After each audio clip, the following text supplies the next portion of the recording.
All right, so the body of Yohanes Kidane was reported missing on August 15th, is now determined as suicide by authorities.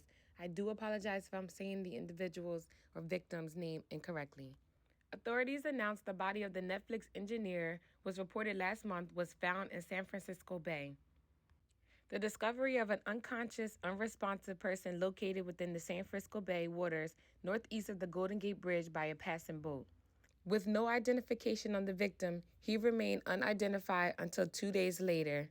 The cause of his death was determined to be from blunt impact injuries with drowning as significant contributing condition. The mode of death was determined to be suicide.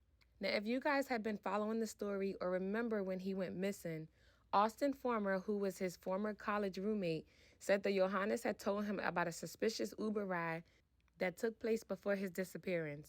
The Uber driver insisted, if it was an actual Uber driver, that instead of taking him to the location that he needed to be, he's like, "Oh, I'm going to take you to Oakland. It's much safer there."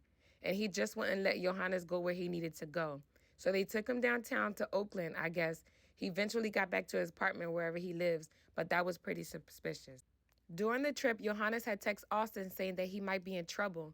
The driver had allegedly asked him to cancel the extra pay. "I got a sense he's taking me there for no good reason," Yohanes said. He later said he was never getting in the Uber solo again. After Yohanes' disappearance, a spokesperson for Uber said that he used the rideshare service but ended at the requested destination without reported incidents.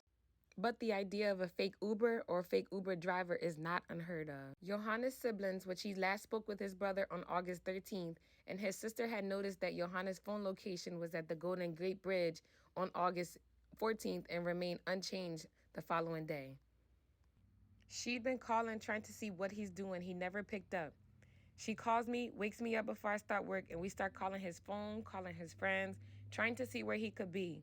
He added that he contacted authorities to do a wellness check at Yohanes' apartment. It turned out that Netflix engineer was not at his residence or at his job. The victim's cell phone, wallet, and backpack were later discovered at a Golden Gate Bridge welcome center. Yohanes' brother stated that he was one of the best engineers out of his class, and he said that Yohanes was excited about working for Netflix. He had only been in the company for 2 weeks. He also described his brother as his best friend who had always been right by his side. Now, to me, this story doesn't sound like what is being told. But at the end of the day, I hope that his family can find peace in their hearts and forgiveness. And if there is truth to be uncovered, may the truth be uncovered. As always, guys, stay safe.